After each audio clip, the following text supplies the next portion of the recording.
예, 안녕하세요. 예, 저는 나사의 제트 추진 연구소에서 데이터 과학자로 일하는 이교라고 합니다. 이제 그곳에서 일한 지 7년 정도 됐고요.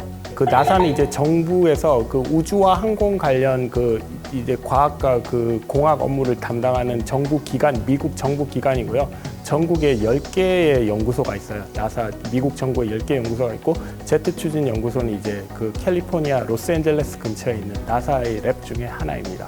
그곳에서 이제 다른 나사 랩들 중에서 이제 여러 가지 특화된 분야들이 하나씩 다 있는데, 저희 쪽에서는 화성 탐사가 굉장히 특화돼 있고, 그다음에 이제 지구과학 하시는 분들도 많고 천문학도 많이 하고, 실제로 이제 우주로 보내는 장비를 개발도 하고, 이제 그거 관련 연구를 굉장히 활발하게 하고. 네, 데이터 과학자라는 직업이 생긴 지 별로 안 된 것 같아요. 네, 심지어 이제 저희가 이제 그 예전 데이터 과학자라는 직업이 저희 그 제트 추진 연구소에서 생긴 것도 5년이 안 됐거든요. 나사에서 위성 자료를 제공해 주는데, 이 모든 자료가 100% 정확하지가 않아요. 항상 불확실한 점이 있는데, 자료를 많이 쓰는 사람이 데이터 과학자가 아니라 수많은 자료 중에서 어떤 자료를 어떤 문제에 잘 쓰면서 이 자료가 가지고 있는 불확실성은 무엇인가, 그것을 보다 방법적으로 더 고민하는 사람들이 하고 연구하는 사람들이 데이터 과학자인 것 같아요.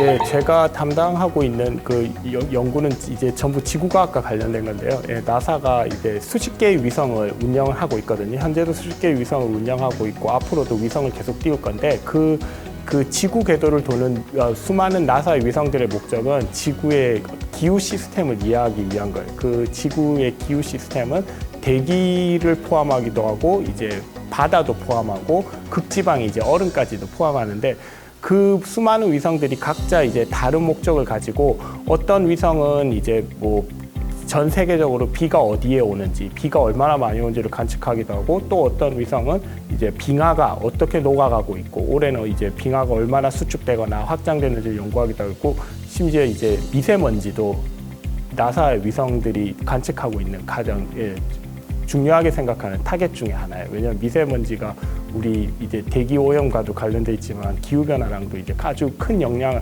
하고 있거든요. 제가 하는 임무는 위성이 이제 그런 자료를 보내고, 그 자료를 이제 의미 있는 이제 숫자들로 만들어주는 사람들이 있어요. 제가 그 부분을 담당하지 않지만, 그 숫자가 만들어지면은 그 숫자를 가지고 이제 자료를 분석해서 그 자료를 이제 의미 있게 요약하고 정리하고, 거기서 이제 뭔가 그동안 해결할 수 없었던 과학적인 그런 가설들을 검증하는 그런 일을 하고 있습니다.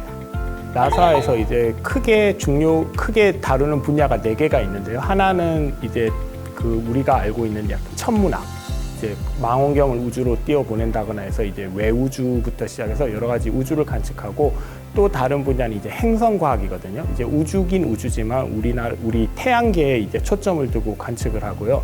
또 하나 이제 세 번째 분야가 그 헬리오 물리학이라고 태양과 관련된 그런 연구를 하는 것도 하나의 분야고, 그런데 이제 그 앞에 셋은 사실은 이제 다른 분야로 나와 있지만 전부 우주에 관련된 것이고, 이제 나머지 이제 4번째 분야가 이제 나사에서 중점적으로 연구하는 것이 지구과학이고, 그 지구과학은 그 정말 학생들이 지구과학 시간에 배우는 것처럼 대기과학도 포함하고요, 해양학도 포함하고, 지질학도 포함합니다.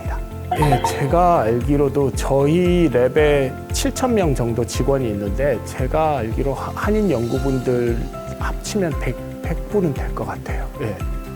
그리고 저희가 이제 10개 랩 중에 하나이기 때문에 나머지 랩에도 굉장히 많은 한인분들이 일하고 계십니다.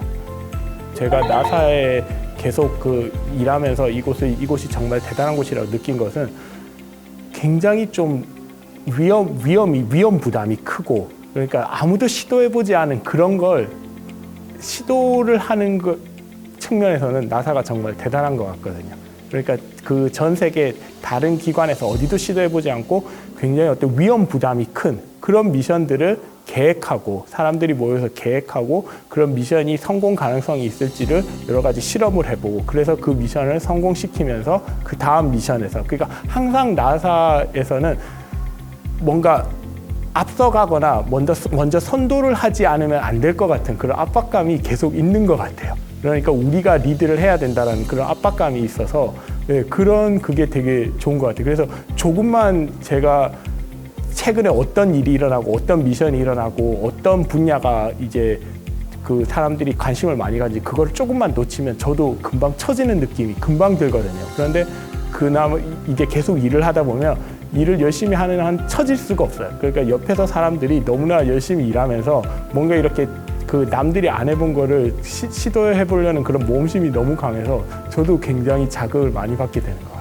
특별히 나사를 위해서 간다고 준비하진 않았는데 지금의 나사를 이제 그 나사에서 일하는 거를 그 꿈꾸는 분들에게 해드리고 싶은 조언은 일단은 거기 있는 분들을 많이 아는 게 중요해요. 그러니까 한국 분도 괜찮고 외국 분도 괜찮고 그 국적이 중요한 건 아닌데 적어도 이제 학부나 이제 그 적어도 인턴을 한다거나 이제 아니면 대학원에 가서 그쪽 분들이랑 연구를 하든지 아는 사람을 일단 그쪽의 분들이 알아야 그게 굉장히 사실 보수적이거든요. 그러니까 이미 아는 자신의 네트워크에서 고용을 하는 경우가 굉장히 많아요. 왜냐하면 그 네트워크만 해도 이미 검증된 인재가 너무 많기 때문에 그래서 사실 아무도 그것이 불공정하다고 문제 삼는 사람도 없고 자기 네트워크 안에서 그 검증된 사람을 뽑기 때문에 아무런 인맥도 없이 그냥 그 지원서를 받아서 그러니까 시험을 치는 것도 아니고 들어오는 게 굉장히 사실 어려운 일이긴 하지만 그렇지만 뭐 이제 자신의 네트워크 안에서 계속 사람을 뽑다 보면 뭔가 굉장히 좀 창의적이고 새로운 사고를 할 사람이 없다라고 생각해서 일부러 네트워크 밖에서 뽑으시는 분들도 있어요. 그래서 사실 특별히 나사를 어떻게 준비해야 한다기보다는 적어도 이제 대학원에 가게 되면은 보통 학부만 마치고 그 나사에 가는 경우는 미국에서 대학을 나오지 않으면 거의 불가능하거든요.